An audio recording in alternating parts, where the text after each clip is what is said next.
며칠이라는 제목으로 여러분과 함께 은혜의 말씀 나누기를 원합니다. 여러분 잘 알고 계시는 것처럼 저희 집 셋째 아이 드림이가 얼마 전에 팔이 부러졌었지요. 그래서 며칠 동안은 임시로 깁스를 하고 다니면서 조금만 움직여도 아프니까 굉장히 삶을 좀 조심해서 살더라고요. 이 임시 깁스라는 것이, 깁스는 석고로 되어 있지만 임시 깁스는 이렇게 폼 재질로 만들어져 있어가지고 팔이 움직이지 않는 것 정도 도와주는 역할밖에는 안 하더라고요. 그러니까 팔이 좀 크게 움직이거나 하면 부러진 팔이 당연히 아플 수밖에 없는 겁니다. 그런데 그렇게 임시 깁스를 하고 며칠 다니더니만 며칠 뒤에 드림이 병원에서 이제 완전히 석고로 깁스를 해주면서 임시 깁스를 자연스럽게 떼어내버리게 됐습니다. 이 손목이 부러졌는데 이 석고 깁스를 아까도 올라온 우리 아이를 보셨겠지만 여기 어깨 밑에까지 깁스를 하더라고요. 저는 그걸 보면서 왜 부러진 거는 손목인데 어깨까지 깁스를 하나, 좀 이런 생각을 좀 했었는데요. 가만히 생각해 보니까 아무래도 남자아이고 이 남자아이가 움직임이 워낙 많을 것이니까 움직임을 좀 최소화해서 손목만 움직이지 못하게 해놓는 것이 아니라 아예 팔꿈치까지 못 움직이게 하면서 조금 더 빨리 뼈를 붙이려고 하는 의사의 어떤 깊은 의도가 있지 않았나라는 좀 생각을 해보게 됐습니다. 그렇게 병원에서 석고로 깁스를 하고 이제 의사 선생님과 빠이빠이 하고 나오게 되는데, 그 의사 선생님이 우리 드림이를 붙잡더니 뭐라고 말씀하시는가 하니까, 이제 너 네 손으로 친구랑 장난치다가 아무나 때리면 안 된다는 거예요. 네 손이 이제는 석고가 붙어있는 손이니까 장난치다가 그걸로 친구를 때리기라도 하면 대형 사고가 일어날 수 있다는 거예요. 친구가 크게 다칠 수 있으니까 절대로 네 손은 함부로 사용하지 마라. 마치 무슨 무도인에게 부탁을 하는 것처럼 이 손을 함부로 사용하지 마라. 놀 때도 조심해라 라고 하는 중요한 경고를 의사 선생님께서 주셨습니다. 근데 그 경고를 듣는데 저는 참 마음속으로 재미난 생각이 들어요. 왜냐하면 우리 아들의 손은 손목이 부러져서 불과 석고 깁스를 하기 하루 전날인 어제까지만 해도 움직일 수도 없었고, 손에 약간만 힘을 주어도 아프다고 자지러지고, 손가락만 조금 움직여도 아프다고 자지러지는 손으로 어제까지 살았단 말이에요.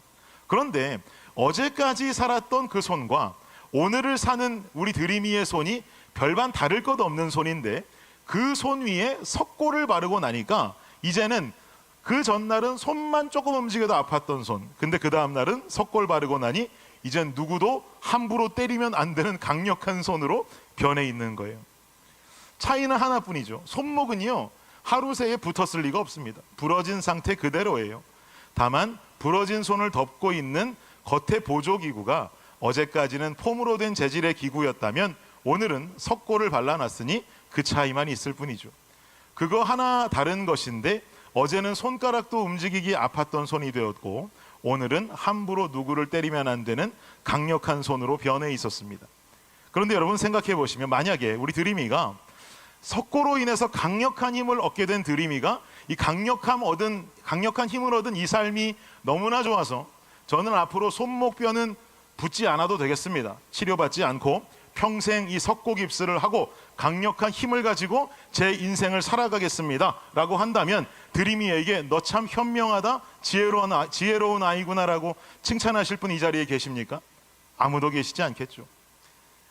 얼른 손목이 나와서 손목에 뼈가 다 붙어서 석고 깁스를 풀고, 석고보다 붙은 그 뼈의 힘은 조금 약할지 몰라도 오른손의 역할을 제 역할로 잘하면서 살아가는 것이 더욱 현명한 삶이겠죠. 겉을 아무리 석고로 치장해 놓으면 뭐합니까? 안에 손목은 부러져 있다 이 말입니다. 그런데 우리는 이런 삶이 현명한 삶이라는 것을 당연히 잘 알고 있는데, 이런 현명하지 않은 생각을 우리는 가끔 우리의 신앙생활 속에 그대로 적용할 때가 참 많음을 느끼게 됩니다. 내 신앙의 본질적인 문제, 내 신앙의 개선해야 될 문제들을 고쳐낼 생각을 하기보다는 예수 믿는 성도라고 하는 겉모습의 프레임만 자꾸 씌우려고 하고, 겉으로는 건강한 신앙을 가지고 있는 것 같아 보이지만 속으로는 무참히 무너져 있는 내 모습을 그냥 인정하고 내버려둘 때가 많다라는 이야기죠. 겉은 성도예요. 겉은 멀쩡한데 속은 무너져 있어요. 그런데 무너져 있는 내면과 무너져 있는 신앙에 대한 경각심은 그리 심하지 않은 성도들의 모습을 우리는 발견한다 이 말입니다. 오늘 본문에도요, 이와 비슷한 표현이 한 가지 등장하는데 바로 그 표현은 회칠한 담이라고 하는 표현입니다. 우리 3절 말씀 한번 다시 볼까요? 3절 읽겠습니다. 시작. 바울이 이르되 회칠한 담이여 하나님이 너를 치시리로다. 내가 나를 율법대로 심판한다고 앉아서 율법을 어기고 나를 치라 하느냐 하니. 지금 3절 보니까 바울이 이르되 회칠한 담이여 라고 말한단 말입니다. 회칠한 담이여. 그리고 회칠한 담이여 라고 말하더니만 그 다음에 이르기를 하나님이 너를 치실 것이다 라고 경고하고 있어요. 바울에게 이런 경고를 받고 있는 주인공은 누구냐면 당시에 이스라엘 백성들의 대제사장 역할을 하며 살아갔던 아나니아라고 하는 인물이었습니다. 그러면 지금 이 아나니아라고 하는 대제사장은 왜 바울로 하여금 저런 경고를 받고 있는 것일까? 도대체 어떻게 삶을 살았길래 너는 회칠한 담이야, 너는 하나님께로부터 분명히 심판받을 거야, 왜 이런 경고를 받고 있냔 말이죠. 우리 말씀 2절 보겠습니다. 2절 말씀 시작. 대제사장 아나니아가 바울 곁에 서 있는 사람들에게 그 입을 치라 명하니. 대제사장 아나니아라는 사람이 바울 곁에 있는 사람들에게 말하기를 얼른 저 바울의 입을 치라, 공격해라, 입을 다물게 해라 라고 명령을 한 것입니다. 그러자 바울이 아까 3절의 내용처럼 너는 회칠한 담 같은 녀석이구나, 하나님이 너를 심판하실 것이야 라고 경고를 했다는 거죠. 그러면 대체 왜 이 아나니아라고 하는 대제사장은 바울의 입을 치라, 공격하라라고 명령했던 것일까? 그 답은 1절에 나오고 있습니다. 1절 읽겠습니다. 시작. 바울이 공회를 주목하여 이르되 여러분 형제들아, 오늘까지 나는 범사의 양심을 따라 하나님을 섬겼노라 하거늘. 지금 1절 말씀 보면 뭐라고 시작합니까? 바울이 공회를 주목하여 이르되. 여기서 말하는 공회는요, 산헤드린 공회를 말합니다. 산헤드린 공회.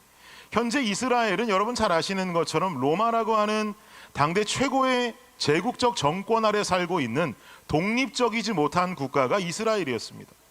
그런데 로마 제국은 이렇게 이스라엘을 식민지처럼 다스리면서도 이스라엘 백성들로 하여금 그들의 일정적인 자치권을 허락해 주었어요. 왜냐하면 유대인들은 전통적으로 믿어왔던 종교적인 부분이 굉장히 큰데 이런 종교적인 부분들에 있어서 디테일하게 로마 정부가 개입해서 유대인들을 재판하고 종교적인 문제를 해결하고 하기에는 본인들이 그 종교에 관한 지식이 없단 말이에요. 그러니까 이 역할을 해낼 수 있도록 자신들이 직접 관여하지를 않고 한 공회를 세워서 그 공회를 통해 유대인들의 종교적인 문제를 입법하고 또 처벌하는 사법기관으로 인정하면서 그들을 사용했단 말이에요. 이 기관을 통해서 유대인들은 종교 문제에 관한 문제를 비롯해서 유대인들의 자잘한 형사적인 문제와 처벌에 관한 부분까지도 책임을 지던 곳, 그곳이 어디냐? 산헤드린 공회라는 곳이었습니다. 다만 이 산헤드린 공회는 어마어마한 힘을 가지고 있는데 단 한 가지는 못했어요. 그게 뭐냐면 사형 집행은 할 수 없었습니다. 그래서 생각해 보시면 여러분, 예수님께서 잡히시고 신성모독이다라는 죄의 프레임을 씌우는 것은 산헤드린 공회가 될지 모르지만 예수님의 십자가의 처형의 사형 언도를 내린 곳은 산헤드린 공회가 못했어요. 빌라도의 법정에서 로마 정부의 정권 아래 사형이 내려졌던 것이죠. 이렇게 생각해 보면 산헤드린 공회가 어떤 역할을 하던 것이구나라고 우리는 대충 감이 오게 될 것입니다. 지금 바울은 이런 산헤드린 공회에 끌려와 있는 거예요. 그런데 사실 바울은요, 지금 예수님을 만나서 예수 믿는 사람들에게, 예수 믿지 않는 사람들에게 복음 전하는 복음 전도자의 삶을 살아가고는 있지만 과거에 바울은 그렇지 않았잖아요. 예수님 믿는 사람들을 붙잡아다가 예수쟁이들을 처벌하고 예수 믿는 사람들을 핍박하는 일을 하던 사람이 바울 아니었습니까? 그러니까 사실 바울은 예수님 만나서 회심하기 이전에는요, 이 산헤드린 공회와 깊은 관련이 있던 사람이었어요. 바울은 예수님을 만나기 이전의 삶을 살면서 율법에 능통한 바리새인 중에도 바리새인의 삶을 살았었거든요. 자신이 자라면서 바리새인으로 자라나니까 율법을 배웠던 율법 선생님이 있었을 것이고, 바울은 율법을 누구에게 배웠냐면 당시 유대인들에게 최고의 존경을 받았고 산헤드린 공회의 공회원으로서 가장 큰 존경을 받았던 가말리엘이라고 하는 율법 선생님으로부터 바울은 율법을 배웠단 말이죠. 이 가말리엘 선생에게서 율법을 배웠던 바울은 당연히 젊은 석학이라고 말할 수가 있겠고, 이 바울이라고 하는 석학은 자신의 스승이 속한 산헤드린 공회와는 뗄래야 뗄 수 없는 깊은 관계 속으로 들어오게 되었던 것이죠. 그런데 이 바울이 예수 믿는 자들을 잡기 위해서 다메섹으로 향했단 말이에요. 다메섹으로 가는 도중에 예수님 만나면서 회심하게 되었죠. 이때도 다메섹으로 예수 믿는 자들을 잡아오라고 하는 공문을 들고 갔었는데 그 공문을 허가했던 기관이 바로 산헤드린 공회였어요. 그런데 이렇게 깊은 관련이 있던 이 공회 앞에 바울은 약 10년 만에 나타나서는 정 다른 모습으로 나타나 있는 것이죠. 예수쟁이들 잡는 공회의 보안관의 자격이 아니라 예수를 믿으라고 복음을 전하는 복음 전도자의 자격으로 체포되어서 서 있는 거예요. 인생이 완전히 뒤바뀌어 있는 것이죠. 이런 모습 보면은요, 여러분, 참 사람 인생이라는 것이 알 수가 없고 고집부릴 수가 없어요. 사람 인생이 알 수 없다라고 하는 것은 인생의 우연의 일치가 우리를 그렇게 이끌고 운명이라고 하는 것이 우리를 그렇게 이끄는 것이 아니라 분명히 역사를 주관하는 한 절대자의 저항할 수 없는 역사가 그 삶을 빚어내는 것이라고 우리는 인정해야 할 줄 믿습니다. 그러면 도대체 왜 바울은 지금 산헤드린 공회에 서 있는가? 지난주 말씀을 잘 기억해 보세요, 여러분. 지난주에 바울이 예루살렘 들어왔잖아요. 예루살렘 들어와 가지고 그 예루살렘으로 지금 오순절 그 절기 지키러 와 있는 아시아 지역에 있는 유대인들이 바울을 보더니 바울을 잡아 죽이겠다고 쫓지 않습니까? 그럴 때 바울을 죽이겠다 막 사람들이 몰려들기 시작하니까 그 소식을 들은 로마 군대의 장교인 천부장이 백부장과 로마 군대를 데리고 바울 앞으로 나타나서는 바울을 그 자리에서 체포해버려요. 그런데 문제는 뭐냐면요, 여러분, 왜 천부장한테 잡혀온 바울이 지금 공회에 서 있냔 말이에요. 분명히 로마 정권에 잡혔는데 왜 유대인들의 사법기관인 산헤드린 공회에 서 있냔 말이에요. 이것은요, 이 장면을 이해하시려면 사도행전 22장 마지막 절을 좀 봐야 되는데요. 마지막 절 함께 보겠습니다. 시작. 이튿날 천부장은 유대인들이 무슨 일로 그를 고발하는지 진상을 알고자 하여 그 결박을 풀고 명하여 제사장들과 온 공회를 모으고 바울을 데리고 내려가서 그들 앞에 세우니라. 여러분, 아까 제가 말씀드렸던 산헤드린 공회의 어떤 그런 존재의 이유를 생각해 보세요. 30절 보면 이튿날 천부장은 유대인들이 무슨 일로 그를 고발하는지 진상을 알고자 했다는 거예요. 제가 아까 뭐라 그랬습니까? 로마 정부가 저 진상을 파악할 수 있는 능력이 없는 겁니다. 이스라엘 민족들에게 종교적인 문제가 빵 터지면 로마 정부가 그걸 들어가서 파헤치고 처벌하고 네가 죄인이네 아니네를 처벌할 수 있는 능력이 없는 거예요. 그러니까 지금 로마 정부에서는 바울이라고 하는 사람을 잡기는 잡았는데 어떤 종교적인 문제가 있는 것 같은데 어떤 문제, 어떤 유죄 사항이 있는지 알아내기 위해서는 방법은 한 가지밖에 없는 거죠. 산헤드린 공회로 끌고 와서 이 바울이라는 사람이 도대체 뭘 잘못한 거야? 너희들이 판단하는 것을 우리가 듣기 원한다 하는 마음으로 바울을 끌고 산헤드린 공회까지 질질 끌고 나온 거예요.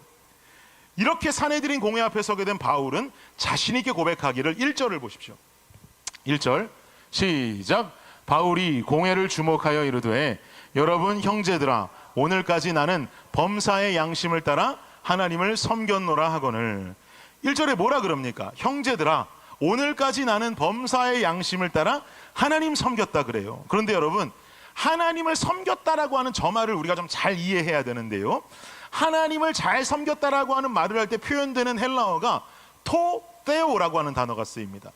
테오는 여러분 잘 아시는 것처럼 하나님을 뜻하는 말이에요. 토테오, 코람테오 이렇게 쓸 때처럼 그 테오를 말해요. 그런데 토테오라고 하는 말을 원어에 가깝게 해석하면, 원어에 가장 가깝게 해석했다고 하는 ESV 성경에 뭐라고 해석하냐 하니까 before God이라고 그래요. before God. 무슨 말입니까? 하나님 앞에서 이 말이에요. 그러니까 지금 어떻게 우리가 해석할 수 있냐면요, 형제들아 나는 하나님 앞에서, 즉 하나님 앞에서 하나님이 보시기에도 오늘까지 살아오기를 내 인생은 범사의 양심을 따라서 잘 살아온 인생이다라고 말하고 있는 거예요. 주님 보시기에도 잘 살아온 인생이다. 너무 멋지지 않아요, 여러분? 우리 이런 고백할 수 있으면 좋겠어요. 주님 보시기에도 잘 살아온 인생이다. 주님 보시기에도 내가 범사의 양심 따라온 인생이다라고 고백할 수 있는 저와 여러분 되시기를 예수님의 이름으로 축복합니다. 이렇게 나는 인생을 범사의 양심을 따라 하나님 앞에서도 죄를 짓지 아니하고 잘 살아온 인생이다. 이 말을 듣고는 대제사장 아나니아가 흥분을 해서는 2절에 바울의 입을 때려버려라라고 명령하는 거죠. 왜 때려요? 대제사장 아나니아가 들었을 때는요, 바울이 말하기를 하나님 앞에서 하나님이 보시기에도 정직한 삶을 살았다라고 말하는 것처럼 뭔가 하나님의 마음을 본인이 알고 있다고 지금 말하는 것 같거든요. 그러니까 이것을 아나니아는 신성모독이라고 여긴 거예요. 그래서 신성모독이라고 여기니까 저 입을 때려라, 입을 막아버려라 이거죠. 근데 아나니아가 지금 신성모독이라고 하는 그 죄명을 가지고 바울을 때려라, 입을 막아라 하고 있는 그 명령은요, 생각해보면 전혀 올바르지 않은 명령입니다. 왜냐하면은 아직 바울은 죄를 입증당해서 죄인으로 간주되는 사람이 아니었어요. 무슨 말씀이냐면 재판장에 서 있어요. 재판장에 서 있다는 건 재판관이 땅땅땅 당신은 살인죄, 당신은 뭐 사기죄 뭐 이렇게 해가지고 죄목이 정해져야 죄인이 되는 거잖아요. 근데 바울은 아직 죄목이 정해지질 않았단 말이에요. 땅땅땅 하고 재판관이 바울을 향해서 정확한 죄목을 정해주지 않았어요. 그러면 아직 죄목이 떨어지기 전이니까 바울은 어떤 상태예요? 유죄입니까? 무죄입니까? 무죄예요, 무죄. 그러니 이 바울을 향해서 입을 치라, 공격하라라고 명령하는 것은 당시 유대인들의 율법으로도 금하던 일이에요. 아직 죄가 판단되어지지 않은 사람을 공격하거나 처벌하는 것은 유대인들이 율법으로 금해놓은 내용이었단 말입니다. 그러니 바울이 3절로 말하기를 너 자꾸 지금 뭐 율법 운운하면서 내가 잘못됐다 그러고 율법 얘기하고 있는데 가만히 보니까 율법 지키지 않는 건 당신이구만. 왜요? 아직 아무런 죄목도 정해지지 않은 나를 때리라고? 나를 처벌하라고? 이거 유대인들의 율법으로 금해놓은 이야기인데 당신이 그러라고 말하는 것을 보니 당신이야말로 율법을 어기는 사람이야. 이런 회칠한 담 같으니라고 이렇게 말하고 있는 것이죠. 지금 바울과 언쟁을 펼치고 있는 이 아나니아라고 하는 대제사장은요, 사실 아주 파렴치하고 극악무도한 제사장이었습니다. 성경에 이 아나니아에 대한 기록은 없어요. 그런데 유대 역사가인 요세푸스라고 하는 사람이 작성해 놓은 기록이 아나니아를 통한 기록이 있는데, 이 기록에 의하면 요세푸스는 이 아나니아라고 하는 사람에 대해서 뭐라고 기록하냐면요, 자기 자신의 부하들을 시켜서 일반 제사장들에게 돌아가야 될 11조를 중간에서 강탈했던 사람이다라고 말합니다. 여러분 생각해 보세요. 제사장은 어떤 제물로 삶을 살아갑니까? 당시 제사장들은 성도들의 11조를 받아 살아가요. 그렇죠. 구약법에서부터 레위 지파는 땅 분배를 못 받지 않았습니까? 각 지파에 들어가서 살았잖아요. 세드로 사는 것처럼. 대신에 그 지파의 신앙을 책임져 주고 그 지파에서 나온 모든 소산물의 10분의 1을 받아서 레위 지파는 살았단 말이에요. 지금으로 말하면 목사나 전도사 같은 사역자 그룹을 말합니다. 근데 지금 일반 제사장들에게 전달되는 11조를 대제사장이 더 얹어주진 못할 망정 중간에서 강탈해버리는 거예요. 끊어버리는 거죠. 자기가 갈취하는 거예요.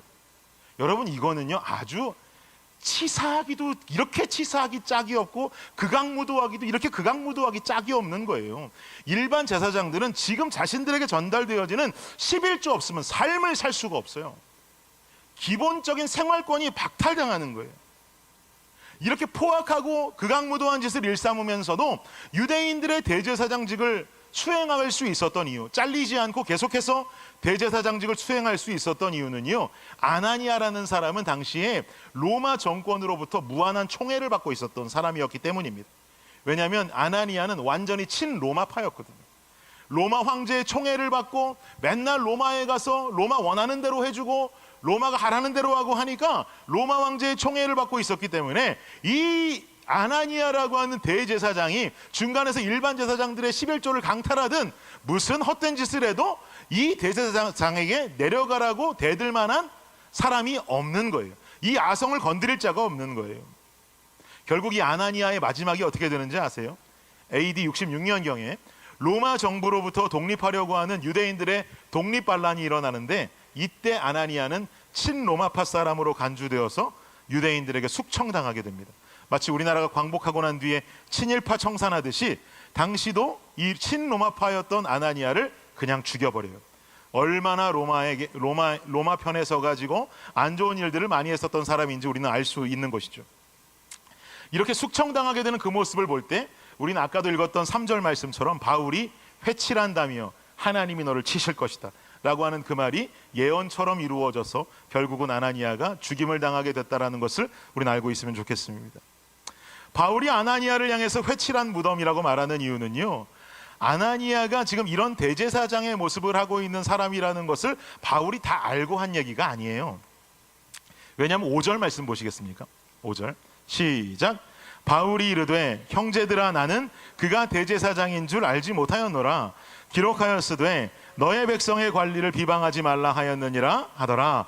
지금 뭐라 그럽니까? 바울이 이르되 형제들아 나는 그가 아나니아가 대제사장인 줄 알지 못하였노라.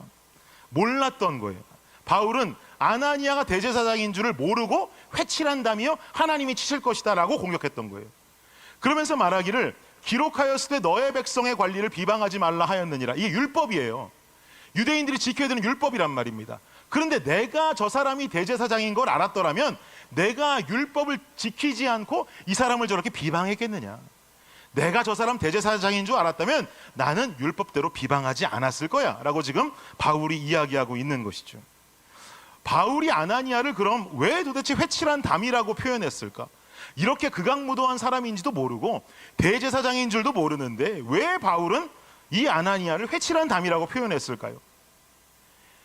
이 사람이 대제사장이든지 일반 제사장이든지 알 바는 없지만 지금 본인이 끌려온 자리는 사내들인 공회란 말이에요. 그러면 이 아나니아라고 하는 사람은 둘 중에 하나입니다. 사내들인 공회의 대부분을 이루고 있는 사두개인이든지 아니면 바리새파 사람이든지 둘 중에 한 종파에 속한 사람일 텐데 아직 죄도 발견되지 않고 죄를 입증하지도 못한 자신을 치라고 명하니 이건 율법을 지키라고 율법이 최고라고 말하는 너희 바리새인들, 너희 사두개인들 이거 다 거짓말이구나. 너네 회칠한 담이야 라고 지금 말하고 있는 거죠. 겉으로는 율법적이고 겉으로는 뭔가 홀리하고 거룩한 척하지만 속으로는 아무것도 모르는 너희 같은 놈들 회칠한 담이야 라고 경고하는 겁니다. 이런 질책은요 사실 예수님께서도 바리새인들에게 하셨던 적이 있어요. 마태복음 23장 27절 읽겠습니다. 시작. 화 있을진저 외식하는 서기관들과 바리새인들이여 회칠한 무덤 같으니 겉으로는 아름답게 보이나 그 안에는 죽은 사람의 뼈와 모든 더러운 것이 가득하도다. 바울은 사내들인 공회를 향해 회칠한 담이요, 예수님께서는 서기관과 바리새인들을 향해 회칠한 무덤과 같다. 겉으로는 아름답게 보이지만 그 속은 죽은 사람의 뼈와 더러운 것이 가득하다고 질책하고 계세요. 여러분, 저는요 오늘 사내들인 공회를 향한 바울의 회칠한 담이라고 하는 그 질책과 바리새인들을 향한 예수님께서 회칠한 무덤 같다고 질책하는 이 음성을 통해서 우리 각자의 삶과 우리 공동체의 모습을 함께 돌아보는 시간이 되기를 간절히 원합니다. 그러면 도대체 사내들인 공회는 왜 회칠한 담이라는 말을 듣고 있는 것일까요? 여러분 생각해 보세요. 바리새인들, 아주 죽일 사람들처럼 하나님 잘못 믿고 뭔가 종교적으로 잘못된 인생을 살아가던 사람들이었을까요? 잘 따져보면 바리새인들 그렇지 않아요. 어느 누구도 바리새인들한테 과감하게 돌을 던질 수 있는 사람은 없을 거예요. 왜냐하면 바리새인들은요 로마 정권 속에서 이스라엘의 정치적인 독립을 끊임없이 꿈꾸던 사람들이었습니다. 이스라엘의 독립을 꿈꾸는 자들이다 보니까 당연히 로마 정부로부터 자신들을 독립시켜줄 메시아의 존재를 손꼽아 기다리기도 했었던 자들이 바리새인들이고요. 또 모세의 율법을 토대로 삶에 지켜야 할 여러 가지 규례들을 만들어서 율법적으로 올바른 삶을 살기 위해서 종교적인 열심으로 똘똘 뭉쳐 살아가던 자들이 바리새파였어요. 예를 들면 바리새인들의 모태가 되는 사람들이 하시딤이라고 하는 사람들인데, 이 하시딤이라고 하는 사람들은 구약 성서 속에서도 구약 시대 속에서도 굉장히 경건한 자들로 구별되던 사람들입니다. 그런데 이 하시딤 민족들이요 모세의 율법 중에 네 번째 계명인 안식일을 거룩히 지키라라고 하는 그 명령을 가지고 거기에 실천상의 율법들을 추가적으로 만들어내기 시작해요. 그냥 우리는 안식일을 거룩하게 지켜라, 그러면 그냥 안식일에 예배드리면 되는구나 하겠지만 당시 하시딤들이 만들어 놓은 실천사항들을 보면 몇 개를 더 만들었을 것 같으세요? 한 가지 계명에 그들은 실천사항을 233개를 추가해요. 안식일에 관한 율법만 234개를 만듭니다. 그리고 이것을 지키기 위해서 몸부림치며 살아갔던 사람들이 바리새인들이었어요. 사두개인들은 어떻습니까? 모세오경을 철저히 지키면서 모세오경에 나오는 율법들을 지키면서 살기 원했던 자들이에요. 사두개인들은 성전 제사와 관련된 의식과 규례들을 중요하게 여겼어요. 그들은 성전에서의 권위와 제사 의식을 통해서 하나님과의 관계를 유지하려고 노력했고, 성전 봉사를 중심으로 종교적인 열심을 바리새인들의 둘째가라면 서러울 정도로 열심으로 지켰던 사람들이 사두개인들이었어요. 그런데 이렇게 종교적인 열심을 가지고 살아가는 바리새인들, 안식일에 관한 규례만 234개, 그리고 종교적인 열심이라면 둘째가라면 서러울 정도로 모세의 오경을 독파하고 열심으로 살았던 사두개파 사람들, 이 두 분파를 놓고 바울은 회칠한 담이다, 예수님은 회칠한 무덤과 같은 존재다라고 책망하더란 말이죠. 왜 그럴까요? 이유는 한 가지밖에 없어요. 예수가 없었기 때문이에요. 예수가 없어요.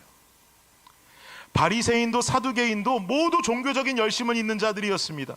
누구보다 하나님 향한 종교적인 열심이 있던 자들이었습니다. 넘치던 자들이었습니다. 그러나 두 개의 분파 모두 예수님을 메시아로 인정하지 않았어요. 예수님을 믿지 않았습니다. 사랑하는 여러분, 바리새파와 사두개파의 삶을 통해서 우리에게 여실하게 성경이 증명해 주고 있는 것은 뭔지 아세요? 아주 간단합니다. 예수가 없는 종교적인 열심은 위험하다는 거예요. 종교적인 열심이 있어요. 성도로서 살아가면서도 예배드리고 빠지지 않고 여러 가지 삶의 모습을 통해서 종교적인 열심이 있어요. 그런데 그 안에 예수가 없으면 그 종교적인 열심은 헛걸한 거예요. 위험하다는 거예요. 여러분, 이단이 괜히 이단입니까? 이단들이 무너지는 모습 보십시오. 이단에 빠지는 사람들의 모습도 보세요. 신앙생활 제대로 하지 않던 사람이 이단 빠지지 않습니다. 열심으로 하고 열심으로 붙들던 사람들이 결국은 이단으로 빠져요. 왜 그럴까요? 올바른 예수를 몰라요. 근데 종교적인 열심은 누구보다 대단해요. 그러니까 결국은 위험한 길로 빠져버리게 되는 것이죠. 제가 대학교 때 인생에 간절함이 있어서, 저 대학 때 신앙도 날라리였던 제가 간절함이 있어서 어느 날 갑자기 새벽 예배를 기특하게도 저 혼자 작정했어요. 그리고는 새벽 예배를 나간 적이 있습니다.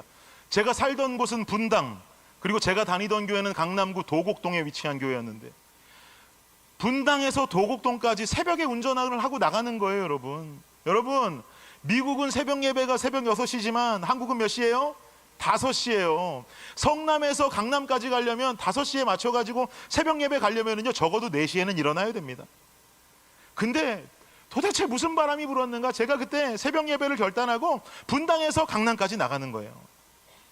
나가가지고 첫날 참석하면서 기도도 해보고, 평소에 안 해던 기도도 해보고, 또 저는 그때 저한테 노래를 가르쳐 주셨던 은사님이 다니시던 교회를 같이 다녔기 때문에 우리 은사님 장로님이셨는데, 그 장의자, 한국교회 장의자 위에 딱 무릎을 꿇고 손을 딱 하늘로 들고 아버지 그리고 기도하시는 거예요.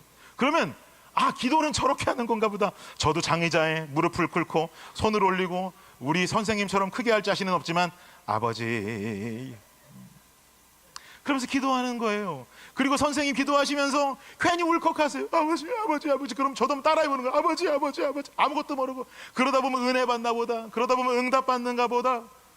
그러다가 기도하고 또 말씀 듣는 시간에는 여러분 새벽에 얼마나 졸립니까? 그죠? 저는 지금도 우리 새벽 예배 때 가끔 이게 위에 올라와 있으면 다 보이긴 보입니다. 누가 조시는지도. 근데 이해가 돼요. 저도 그때 그렇게 졸았거든요. 새벽에 나오는 것은요 그냥 그 시간을 주님 앞에 드리는 것만으로도 은혜인 줄을 믿습니다. 깨어있으면 더 큰 은혜이겠지만 그 졸린 눈을 비벼가면서 말씀을 듣고 또 말씀을 듣고 한번 꼬박 졸다가도 또 말씀을 듣고 오늘은 안 졸아야지 그러고 우리 선생님 옆자리에 이렇게 딱 앉아가지고 말씀 들으면 제가 꾸벅 졸면 우리 선생님 여기 그냥 허벅지를 빡 때려요. 그러면 그 소리가 그냥 성전이 떠나갈 정도로 크게 때리는데 그럼 깜짝 놀라갖고 일어나가지고 또 말씀 듣고 그렇게 새벽 예배를 시작했단 말이에요.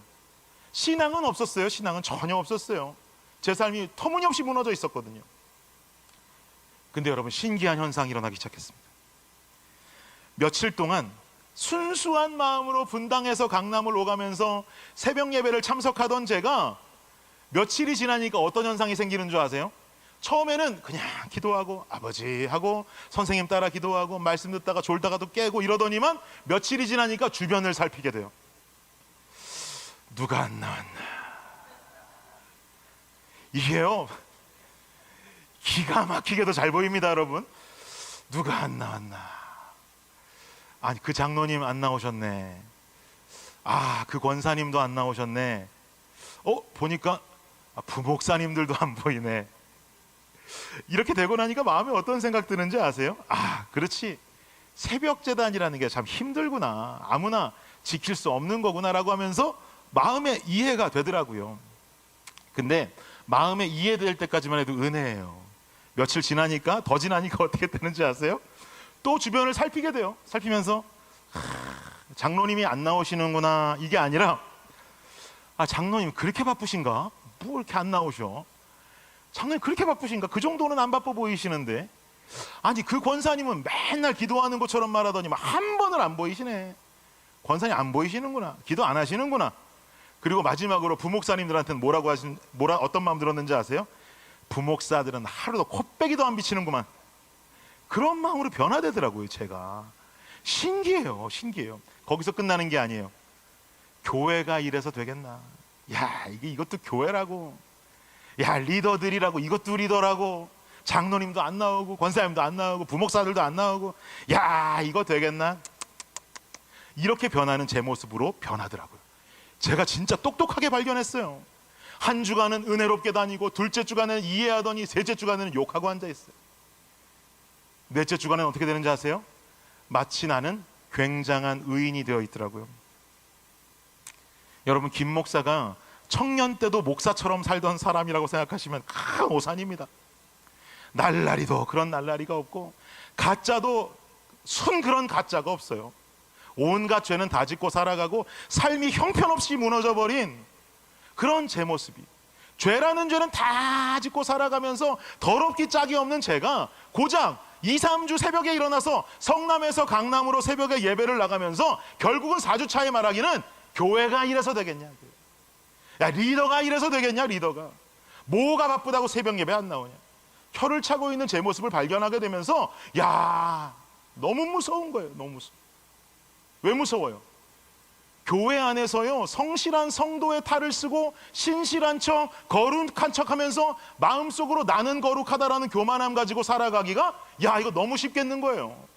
해보니까 너무 쉽겠는 거예요. 나같이 더러운 이 인간도, 나같이 죄 많은 이런 인간도 새벽 예배 몇 주 나오니까 막 홀리한 것 같고, 내가 막 세상 최고인 것 같고, 나만 의로운 것 같고, 이 탈 한 번 쓰면, 이런 가면 한 번 쓰면 빠져나오기 너무 어렵겠는 거예요. 그러니까 무서워요. 이러다 괴물 되겠는 거예요. 여러분은 저와 같은 감정 가져보신 적 없으세요? 로마서 12장 3절을 보면 이렇게 말해요. 시작. 내게 주신 은혜로 말미암아 너희 각 사람에게 말하노니 마땅히 생각할 그 이상의 생각을 품지 말고 오직 하나님께서 각 사람에게 나누어 주신 믿음의 분량대로 지혜롭게 생각하라. 여러분, 하나님께서는요, 우리 각 사람에게 주신 믿음의 분량이라는 게 있어요. 내가 행하고 내가 가진 어떤 완전수라고 보는 100%라고 하는 그 100이라는 숫자와 다른 이가 가지고 있는 100이라고 하는 숫자의 개념은 같을 수가 없는 거예요. 나는 교회 안에서 봉사하고 예배하고 섬기고 하는 이 모든 것들을 200%를 행해도 늘 100%에 못 미치는 것 같은 사람이지만, 어떤 사람은 50%만 행해도 200%를 행한다고 생각하는 사람들이 있더라는 거예요. 달라요. 다 우리가 할 수 있는 믿음의 분량이 다 달라요. 그러니 교회 안에서는 어때요? 늘 200%를 행하는 사람들만 주목받아요. 그죠? 남들보다 더 많이 행하고 남들보다 더 뛰어나게 행하고, 그러다 보니 박수도 받고, 그러다 보니 칭찬 듣고. 근데 중요한 것은 이러다 보면 200을 행해도 지침이 없고 200을 행하기를 즐겨하는 나는, 감사하다, 주님 내게 200을 주셨어, 내가 더 섬겨야지 라고 하는 마음이 아니라, 지나가다 나도 모르게 그냥 50% 열심히 행하고 있는 누군가를 보면서 내 의에 빠지게 돼요. 야, 나는 지금 이만큼을 하는데 당신은 도대체 뭘 하고 있는 거야? 내 분량은 200, 300인데 지금 도대체 그거 하면서 뭐 하고 있는 거야? 그거 하면서 힘들다고 하는 거야? 왜 당신 분량은 그 모양 그 꼴인 거야? 이런 생각이 나를 자꾸 자기애에 빠뜨리게 되고, 나를 향한 나 중심의 자기애는 결국 교만함으로 변질됩니다. 남들 앞에 티나게 교만함을 보인다면 이건 너무나 하수이고요, 고수면 고수일수록 자신만 아는 교만함이 있어요. 남들에게 들키질 않아요. 나만 홀로 부리는 교만함에 빠져버리고 겸손함으로 나를 포장하면 여기서부터 문제는 더 심각해지는 거죠. 겸손함으로 회칠해버린 교만함에 빠져있는 율법주의자와 다를 것 없는 영적 괴물이 탄생하는 순간이 이르는 것입니다. 예수가 없는 거예요. 예수가 없어요. 왜요? 예수님은 사랑이라는 단어 말고 더 이상 그분을 잘 설명할 방법이 없는 분이에요. 그분이 자기애에 빠져서, 그분이 자신의 위대함에 빠져서, 그분이 자신이 가지고 있는 자신을 향한 어떤 아낌없는 그 마음에 도취되어 있는 분이라면, 자신이 하나님의 아들인 것과 자신이 하나님의 본체라는 것에 빠져서 세상을 살아가고 있는 인간들을 하찮게 보셨다면 그분은 십자가에 올라갈 수가 없었어요. 십자가는커녕 성육신이요, 하나님의 아들이 인간의 옷을 입어요?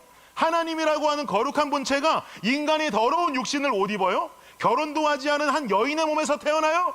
그것도 마국간에서요? 베들레헴 작은 마을에서 태어났어. 나사렛에서 자라난다고요? 말도 안 되는 거잖아요, 여러분. 자기 자신만 사랑하고 내가 최고고 내 의에 빠져서 살아가는 분이 예수님이었다면 십자가 보혈과 십자가의 복음은 없었단 말이에요. 예수님을 사랑 아닌 다른 단어로 표현하는 건 불가능한 일입니다. 그런데요, 예수님을 대변하는 예수님의 사랑이라고 하는 것이 말하는 것은 자기 자신을 향한 자기애의 사랑이 아니에요. 자신의 분량과는 비교도 되지 않는 더럽고 추악한 인간을 향한 사랑이었어요. 그러니 어떠셨어요? 예수님이 과부를 돌보았고요, 또 어떠셨어요? 병든 자들을 돌보았고요, 더러운 세리랑 식사를 하셨고요, 어부들을 불러 모아서 제자로 삼으셨어요. 인생의 막장을 살아가는 사마리아 여인을 만나 주셨고요, 창녀 마리아를 돌보셨어요. 만약에 주님이 자기 의에 빠져 있고 자기 애에 빠져 있다면, 내가 하나님의 아들이고 내가 하나님의 본체라고 하는 그 자부심에만 빠져 사시던 분이라면, 어디 물고기나 잡고 사는 어부나부랭이가 하나님의 아들 된 나의 제자가 되기를 원하는가? 어디에 더러운 창녀가 어딜 내 곁에 오려는 거야? 백성들에게 지탄받는 세리 주제에 어디 감히 나를 만나서 식사를 하려는 거야? 예수님의 사랑은 우리가 알고 있는 이런 흔한 인간들의 사랑이 아니었단 말이에요. 사랑하는 여러분, 우리 블레싱 공동체가요, 자기 애에 빠져서, 자기 사랑에 빠져서 나만 의롭고 나만 귀하고 나만 인정받기 원하고 나만 사랑받기 원하고 나만 대단하기 원하는 공동체가 되어서는 절대 안 되는 줄을 믿습니다. 이런 공동체 된다면요, 차라리 교회 문 닫는 게 나아요. 예수가 없는 종교적 열심은 위험하기 때문이에요. 위험함만 계속 부풀리는 교회가 이 땅에 뭐가 필요합니까? 예수라는 본질, 사랑이라는 본질이 없는 공동체는 위험해요. 말라기 1장 10절 말씀 보세요. 무서운 말씀이에요. 시작. 만군의 여호와가 이르노라, 너희가 내 제단 위에 헛되이 불사르지 못하게 하기 위하여 너희 중에 성전문을 닫을 자가 있었으면 좋겠도다. 내가 너희를 기뻐하지 아니하며 너희가 손으로 드리는 것을 받지도 아니하리라. 성전문을 닫을 자가 있었으면 좋겠다. 여러분, 성전문을 닫을 자가 있었으면 좋겠다라고 하는 이 말씀을요, 지금 저 말씀 한 구절만 놓고 이해하는 것보다 말라기 배경을 생각해 보세요. 여러분, 말라기가 언제 쓰여졌습니까? 이스라엘 백성들이 포로 귀환해서 그 다음에 포로 귀환한 다음에 쓰여진 예언서가 말라기잖아요. 이스라엘 백성들이 포로 귀환해서 어떻게 만든 성전이었습니까? 어떻게 재건한 성전이었습니까? 주변의 방해 세력에도 굴하지 아니하고 열심히 지어가면서 중간에 잠깐 멈추었지만 최선을 다해서 만들었던 그 성전, 그 재건한 그 성전, 그리고 성벽까지 짓고 나서 얼마나 하나님 잘 믿고 살아가겠노라고, 주님 백성으로 살겠노라고 다짐하고 눈물을 흘리면서 결단했던 백성들이 이스라엘 백성 아니었습니까? 그러나 본질을 잃어버린 그 성전은 아무리 오랜 기간 노력을 해서 최선을 다해서 재건을 한다 해도, 무너진 그 성전을 다시 아름답게 지어놨다 해도, 그 백성들이 최선을 다해 모든 힘을 합쳐서 그 성전을 다시 지었다 해도 주님 뭘 하시는 거예요? 그만 문 닫았으면 좋겠다는 거예요. 나는 기뻐하지도 않고 너희가 손으로 드리는 것도 받지 않겠다는 거예요. 사랑하는 여러분, 우리 블레싱 교회요, 지난 1년 동안 우리 어떻게 세워왔습니까? 우리 블레싱 교회 우리 지난 1년 동안 어떻게 지켜왔습니까? 교회만이 아니라 여러분의 삶도 돌아보세요. 각자의 삶, 어떤 이는 20년, 어떤 이는 30년, 평생에 40년, 50년, 60년, 70년을 여러분 어떻게 살아오신 인생이에요. 어떻게 살아오신 여러분 각자 성도라고 하는 교회들이세요. 근데요, 50년을, 60년을, 70년을 열심히 지어오고 살아왔다 해도 그 안에 본질이 없으면, 예수가 없으면요, 주변으로 흘려보내는 남들을 향한, 남을 향한 그 하나님의 사랑과 예수의 사랑이 없으면요, 주님 뭘 하시는 거예요? 문 닫으라는 거예요. 50년 믿고 60년 믿고 70년 믿었어도요, 본질이 사라진 교회에 예배와 제물은 받지 않겠다는 거예요. 우리로 인해 기뻐하지 않으시겠다는 거예요. 문 닫으라는 거예요. 사랑하는 여러분, 저 지금 우리 교회 문 닫자 그러는 거 아니에요. 그날이 오기 전에 우리도 괜히 다른 타성에 빠져서 올바르지 못한 길로 가다가 주님 책망 받는 그날이 오기 전에 우리 블레싱 교회, 블레싱 성도들은 예수를 취하시길 예수님의 이름으로 축복합니다. 예수가 없는 종교적 열심 속에 성장하는 위험한 종교인이 아니라 예수를 취함으로 진정한 예수의 제자가 되는 우리가 되기를 간절히 원해요. 예수님의 12제자들을 기억해 보세요. 예수님의 공생의 기간 동안 제자로 부름받아서 제자로 성장한 사람들이에요. 어떻게 해요? 늘 그들은 예수님과 동행했거든요. 함께 살았거든요. 함께 예수님 가르침 받았거든요. 그러다 보니 뭐가 참된 길이고 뭐가 진리인지를 깨닫고 예수님 승천 이후에 성령이 임하자 그들은 예수님 행하신 모습 그대로 똑같이 실천하고 디아스포라 돼서 복음을 전하며 살기 시작하지 않았습니까? 우리가 예수님과 동행하고 우리가 예수님의 가르침 받는 방법은 딴 거 없어요. 말씀과 기도밖엔 답이 없습니다. 목사님도 말씀 보고 기도하라는 말씀이시구만 하시겠지만, 여러분 솔직히 말씀해 보세요. 이렇게 쉬운 것도 우리는 꾸준히 행하지 못하지 않습니까?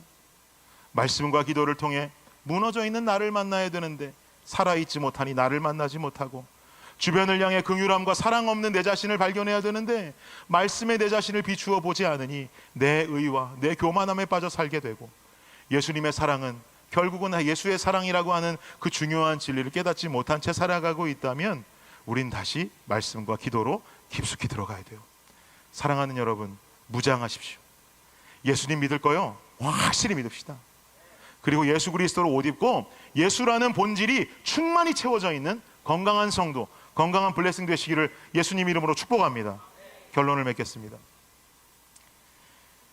제가 작년에 처음 교회를 개척하면서 제 마음속에 한 가지 버릴 수 없는 욕심이 있었습니다. 그 욕심을 여러분께 지금 부끄럽게 고백하려 합니다. 제가 버릴 수 없었던 한 가지 욕심이 뭐냐면 블레싱 교회 예배 시간에 관한 욕심이었어요. 한국 교회의 일반적으로 전통적인 주일 예배 시간은 몇 시예요? 오전 11시에. 교회를 개척하면서 제 마음을 지배했던 생각은 무슨 일이 있어도 목에 칼이 들어와도 예배는 11시에 드려야 된다라고 하는 욕심이 있었어요. 저한테 그 욕심 왜 있었을까요, 여러분? 부끄럽지만 한 가지 이유밖에 없었습니다. 11시에 예배 드려야 교회가 부흥한다. 지금 생각해도 참 죄송해요, 하나님 앞에. 교회의 인원이 늘어나려면 예배는 11시에 드려야 돼요. 왜요? 예배가 오후 1시가 넘어가면 성도들은요 주일 하루를 교회에서 보내야 되고, 그러다 보면 교회 오는 게 부담스러워질 수 있으니까 1시에 예배하면 사람들 오기 쉽지 않을 거야. 어떻게든 11시 예배를 드릴 수 있는 방법을 반드시 찾아내야 된다라고 하는 게 제가 개척을 준비할 때 버리지 못했던 큰 욕심이었어요.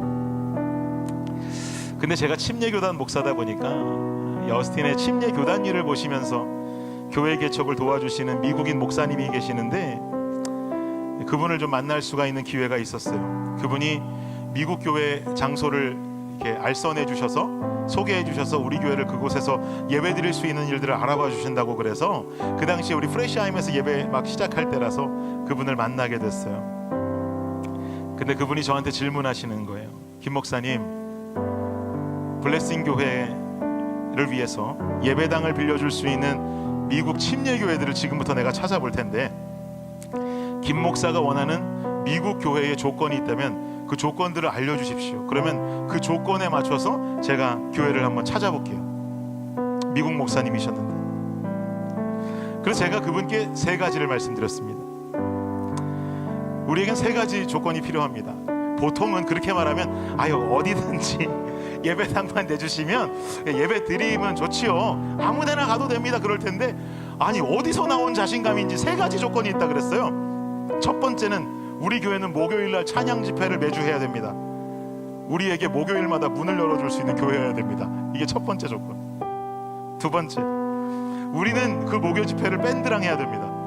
교회에 밴드가 들어갈 수 있는 모든 악기가 구비되어 있고 스피커 시설도 되어 있고 이렇게 모던한 교회여야 됩니다. 이게 두 번째. 여기까지만 해도 굉장히 꼴불견 아닙니까? 그거 빌려달라고 그러는 사람 입장에서. 세 번째 뭐였을까요? 교회가 부흥하려면 예배는 오전 11시에 드려야 됩니다. 미국 교회 중에 오전 8시 반이나 9시에 예배 드리고 11시 전에 나가는 교회로 찾아달라 그랬어요. 가능하다면. 이게 여러분 말이 됩니까? 미국 교회에 아침 8시 반에 9시에 예배 드리고 집에 가는 교회가 어디 있어요? 근데 제가 자신 있게 거기다 그렇게 얘기한 거예요. 11시가 무리가 된다면 11시 반에는 예배 드릴 수 있도록 그런 교회를 찾아주시면 좋겠습니다. 말도 안 되는 부탁이죠. 그랬더니 그 얘기를 싹 다 들으시고는 그 목사님이 인자하신 표정으로 웃으면서 제게 뭐라 그러신 줄 아세요? 그렇지, 나도 알고 있어. 한국 교회가 믿는 하나님은 주일 오전 11시에만 임재하시는 하나님이잖아 그러는 거예요. 왜 한국 교회는 다 주일 11시에만 예배를 드리는 거야? 니네가 믿는 하나님은 11시에만 오신다면서 그렇게 말하는 거예요. 목사님이 저한테. 그 얘기를 듣는데 왜 이렇게 웃음이 나요? 저도 웃고 그분도 웃고.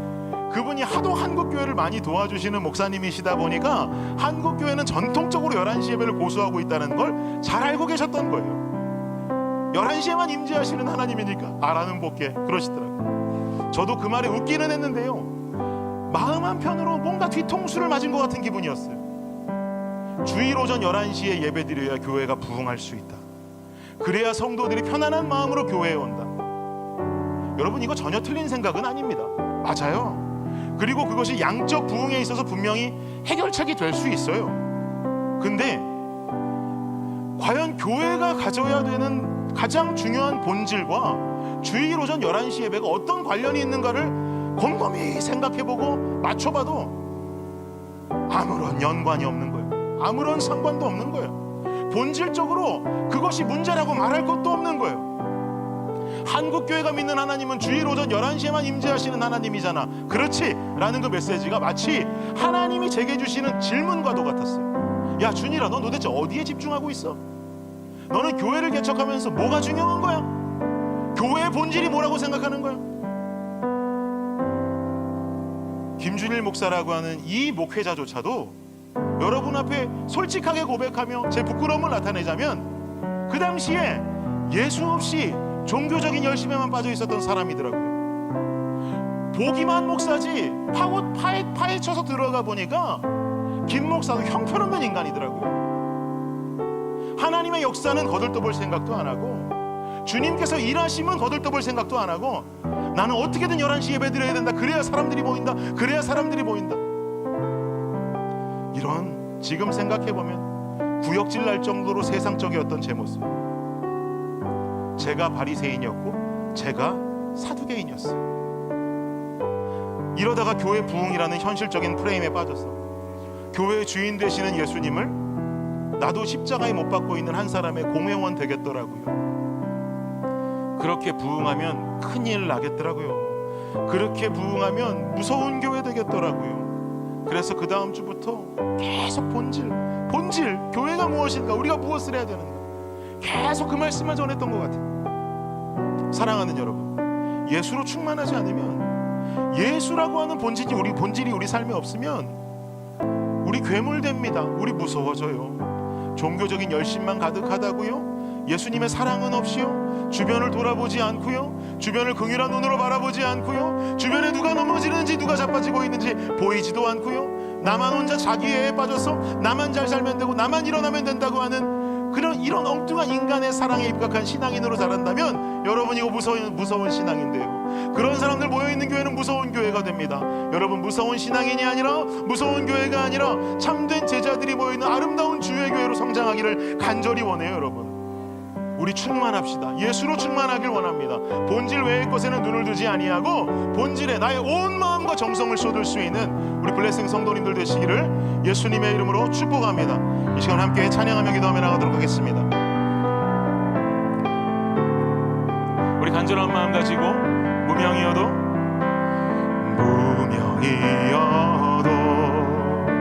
공허하지 않은 것은 예수 안에 난 만족함이라.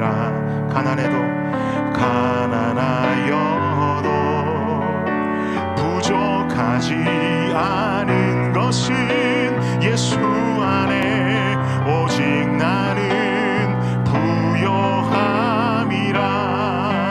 고난 중에도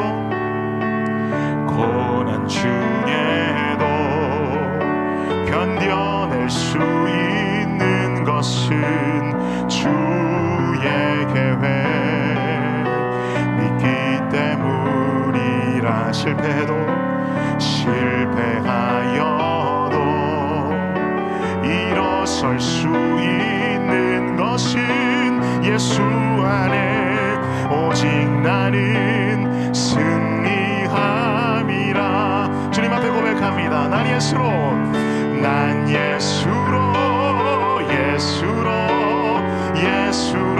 충만하네. 난 예수로 충만하네. 난 예수로 충만하네. 영원한 왕 내 안에 살아게. 난 예수로 충만합니다. 난 예수로 충만하네. 난 예수로 충만하네. 난 예수로 충만하네. 영원한 왕 내 안에 살아게. 우리 다시 한번 난 예수로 충분합니다. 난 예수로 충만하네. 난 예수로 충만하네. 난 예수로 충만하네. 영원한 왕 내 안에. 우리 다시 한번 마음 다해 고백합니다. 난 예수로 충만합니다. 난 예수로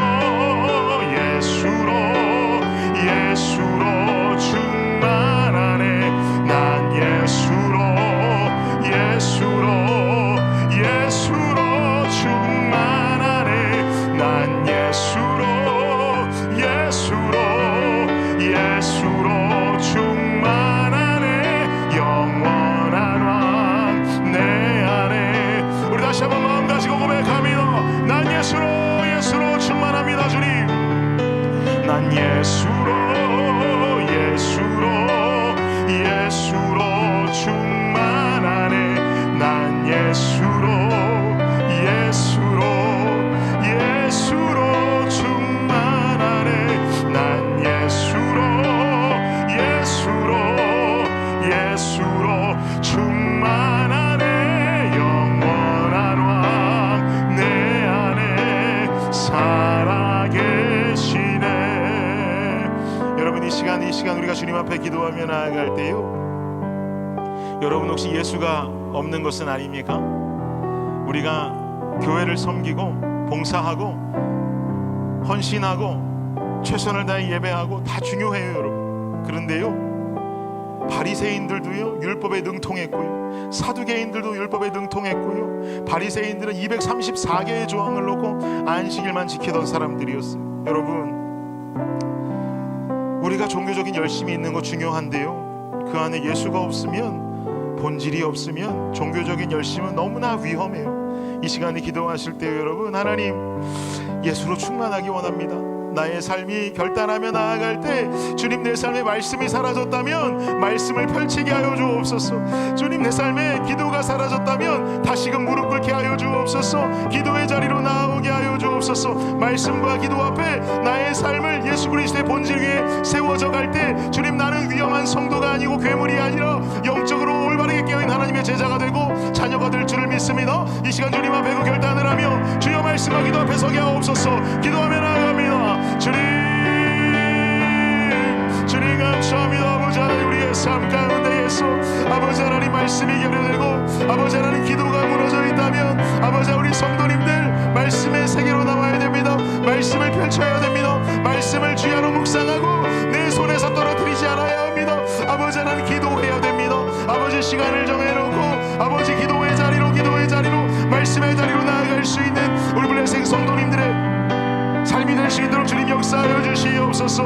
아버지 하나님 말씀 없이 기도 없이 예수가 없는 것인데 예수 없이 그저 내가 교회 생활만 열심히 하고 예수 없이 내가 성김과 봉사에만 집중을 하며 아버지 하나님 잘못된 길을 향해 가고 있다면 주여 우리의 삶을 향하여서 예수께로 돌아오라, 말씀으로 돌아오라, 기도의 자리로 돌아오라 라고 하시는 주님의 음성을 들으신 우리가 될 수 있도록 주님 역사하여 주시옵소서.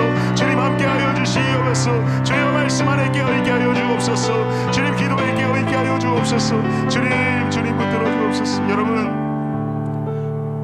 우리 한 가지만 더 기도할 때에 우리 교회 위에서 기도해 주시기 바랍니다. 여러분 저는 가끔 너무 무서운 것은 우리 교회가 본질에서 멀어질까 무섭습니다. 우리 교회가 가지고 있는 초심과 가지고 있는 하나님을 향한 열정과 진정 우리가 예배와 하나님을 향한 그 귀한 기초적이고 기본적인 것들을 잃게 될까봐 두려울 때가 많습니다. 주님께서 우리 교회가 하나님의 사랑을 거룩히 지켜내고 하나님을 사랑하고 이웃을 사랑하며 우리가 진정한 본질을 잃지 않고 예수님을 붙잡을 수 있는 교회가 되게 하여 주옵소서. 우리가 부르짖고 있는 도시를 향하고 또한 우리가 열방을 향한 귀한 교회가 되게 하여 주시옵고 이 시간에 부끄럽지만 저를 위해서도 기도해 주실 때 하나님 여기 서 있는 김 목사 온전히 주님 사용하시는 하나님께서 올바르게 세워가시는 바른 목자 되어서 성도들을 주님의 올바른 진리의 길로 이끌고 갈 수 있는 목사가 될 수 있도록 해달라고 저를 위해서도 여러분 중보해 주시기를 바랍니다. 이 시간 기도하며 나가도록 하겠습니다. 기도합니다. 주님 감사합니다. 아버지 하나님 블레싱 교회를 축복하며 기도합니다. 아버지 하나님 귀한 성도님들 한 분 한 분이 사랑하는 이 성도님들의 삶이 주여 하나님 말씀 안에 깨어있고 기도 안에 깨어있는 공동체가 되기를 주님 간절히 원합니다. 아버지 하나님 본질이 무너져 있고 아버지 하나님 교회가 교회되지 못하고 교회가 세속화되고 교회가 재물 앞에 약해지고 교회가 명예 앞에 약해지고 아버지 하나님 이런 모습이 아니라 교회가 교회되어서 교회가 강건하게 세워질 수 있는 우리 블레싱이 될 수 있게 주님 역사하여 주옵소서. 주여 이 부족한 종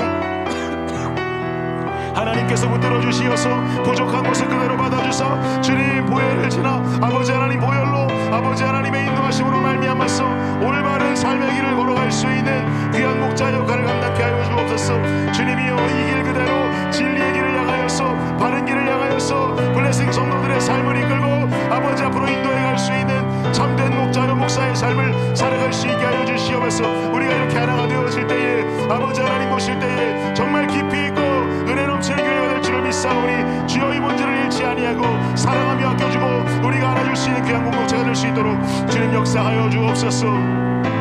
우리 자리에서 일어나셔서 난 예수로 충만하네. 난 예수로 충만하네. 난 예수로 충만하네. 난 예수로 충만하네. 영원한 왕 내 안에 우리 전심으로 난 예수로 충만합니다. 주님 난 예수로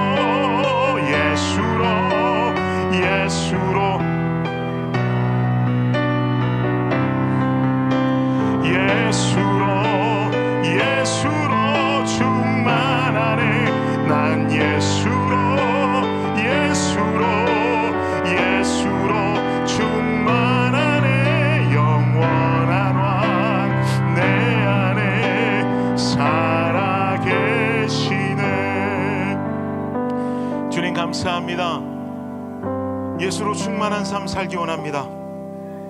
예수님 없는 종교적 열심만 가득한 삶이 아니라 예수님이 계시고 예수로 충만한 이 귀한 믿음 있는 삶을 살아가는 우리가 되게 하여 주옵소서. 예수님 사랑이신데 나만 사랑하는 그런 인간적인 사랑이 아니라 주변을 돌아보고 무너진 자를 일으키고 낙심한 자를 소망을 주고 희망을 줄 수 있는 그런 사랑의 모습으로, 예수님 닮은 모습으로 우리가 더욱 성장해가는 우리가 되게 하여 주옵소서. 그래야 우리 안에 예수가 살아납니다.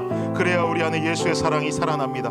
예수의 사랑으로 굳건하게 서서 주어진 사명 감당하며 한 걸음 한 걸음 걸어가는 우리 모두가 될 수 있도록 역사하여 주옵소서. 지금은 우리 주 예수 그리스도의 은혜와 무한하신 하나님 사랑과 놀라운 성령의 은총이 지금 이 시간 주 앞에 나와 기도하고 결단하고 말씀 듣고 나아가는 여기 모인 모든 주의 백성들 머리 위에 지금으로부터 영원까지 함께 하시기를 우리 주 예수 그리스도의 이름으로 축원하옵나이다. 아멘.